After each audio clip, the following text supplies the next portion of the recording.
ഹസൻ കനഫാനി ഒരു കഥയിൽ പറയുന്നത് ആദ്യത്തെ നഗ്ബ എന്ന് വെച്ചാൽ 1948 ഇസ്രായേൽ എന്ന് പറയുന്ന രാജ്യം രൂപപ്പെടുന്നത്. ഇസ്രായേൽ എന്ന രാജ്യം രൂപപ്പെട്ടതിന് ശേഷം അവിടേക്ക് വന്ന ജൂതർ, അവിടെ ഉണ്ടായിരുന്ന ഒരുപാട് പലസ്തീനികളെ അവിടെ നിന്ന് ആട്ടി ഓടിച്ചു. അവരുടെ വീടുകളിൽ നിന്ന് അവർ പുറത്താക്കപ്പെട്ടു. അങ്ങനെ അഭയാർത്ഥികളാക്കി പുറത്തൊക്കെ അലഞ്ഞ ഈ ആദ്യത്തെ നഗ്ബ നേരിട്ട പലസ്തീനി ജനതയിൽപ്പെട്ട ചിലരൊക്കെ വർഷങ്ങൾക്ക് ശേഷം, ഏതാണ്ട് 20 വർഷങ്ങൾക്ക് ശേഷം എന്ന് വെച്ചാൽ 1960-കളിൽ തിരിച്ച് വീടുകളിലേക്ക് മടങ്ങിയെത്തുന്നതാണ് ഹസൻ കനഫാനി എഴുതുന്ന ഒരു നോവൽ. അപ്പോൾ വീടുകളിലേക്ക് എത്തുമ്പോൾ അവരുടെ വീടുകളായിരുന്നു ഇത്. 20 വർഷം മുമ്പ് വീട് വിട്ട് ഓടിപ്പോയ മനുഷ്യരാണ്.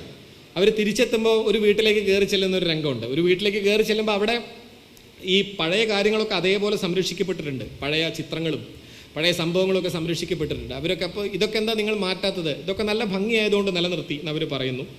അപ്പം ഈ കുടുംബം അവിടെ നിന്ന് 1948 ഓടിപ്പോകുന്ന സമയത്ത് അവരുടെ 5.5 മാസം മാത്രം പ്രായമായ ഒരു കുഞ്ഞിനെ അവിടെ നിന്ന് എടുക്കാൻ പറ്റാതെയാണ് അവർ ഓടിപ്പോയിരുന്നത്.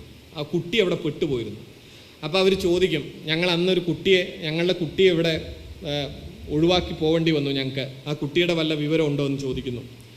അപ്പോൾ പലവട്ടം ചോദിക്കുമ്പോൾ ആ വീട്ടുകാർ പറയുന്നു, റഷീമെന്നോ എന്തോ ആണ് പേര്, റഷീമിനെയാവും നിങ്ങൾ അന്വേഷിക്കുന്നത് എന്ന് ഞങ്ങൾ കരുതുന്നു. ഈ വന്നിരിക്കുന്നതിലെ ഒരു പുരുഷനുണ്ട്, അദ്ദേഹത്തിൻ്റെ മുഖച്ഛായ ഉണ്ട് അവന് എന്ന് പറയുന്നു. അവൻ വൈകിട്ട് വരും എന്ന് പറയുന്നു. അപ്പോൾ അവൻ എന്താ ചെയ്യുന്നതെന്ന് വെച്ചാൽ ഇസ്രായേൽ സേനയിൽ അംഗമാണ് ആ പയ്യൻ.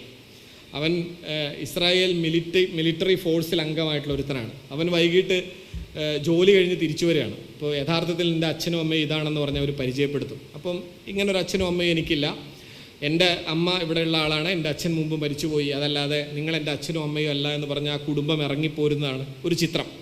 കനഫാനിയുടെ ഈ കഥ വലിയ തോതിൽ ചർച്ച ചെയ്യപ്പെട്ടതാണ്.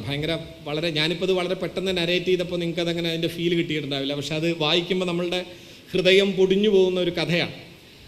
പക്ഷേ നമ്മൾ മനസ്സിലാക്കേണ്ടത് 1960-കൾ വരെ ഏതാണ്ട് വാടകയ്ക്ക് കൊടുക്കുന്ന നിലയിലാണ് ഈ ഒരു വർഷത്തേക്കുള്ള കരാറുകളൊക്കെ ഒപ്പിട്ടുകൊണ്ടാണ് ഇസ്രായേലിലെ ജൂതരുടെ തന്നെ പല വീടുകളും എന്ന് വെച്ചാൽ പലസ്തീൻ വീടുകളിൽ നിന്ന് ആട്ടി ഓടിക്കപ്പെട്ട് പിടിച്ചെടുക്കപ്പെട്ട വീടുകൾ കൊടുക്കപ്പെട്ടിരുന്നു. പക്ഷേ ആ ഒരു ചിത്രം തന്നെ ഇന്ന് മാറിപ്പോയി.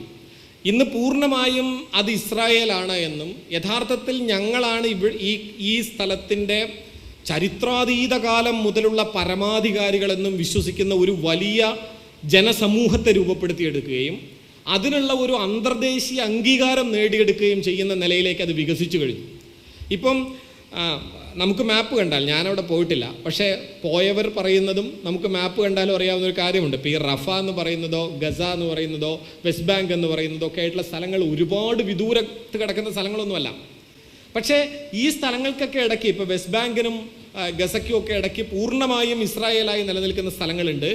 അവിടെ ജീവിക്കുന്ന മനുഷ്യർ എന്ന് വെച്ചാൽ തൻ്റെ താമസിക്കുന്ന സ്ഥലത്ത് നിന്ന് 10-50 കിലോമീറ്റർ അപ്പുറത്ത് നടക്കുന്ന ഈ കൂട്ടക്കുരുതി പോലും അവരിൽ ഒരു പ്രതികരണം ഉണ്ടാക്കുന്നില്ല എന്ന് മാത്രമല്ല, അവരൊക്കെ ജിഹാദികളാണ്, അവരൊക്കെ മതത്തിനു വേണ്ടി യുദ്ധം ചെയ്തുകൊണ്ടിരിക്കുകയാണ്. ആ മതതീവ്രവാദികളെ കൊല്ലാനായി ദൈവമയച്ച ഒരു ജനത എന്ന നിലയ്ക്ക് നെതന്യാഹുവിൻ്റെ പട്ടാളം യുദ്ധം ചെയ്യുന്നു എന്ന് പറയുന്ന മനുഷ്യരായിട്ടാണ് ഇപ്പോൾ അവിടെ പലരും ജീവിക്കുന്നത്.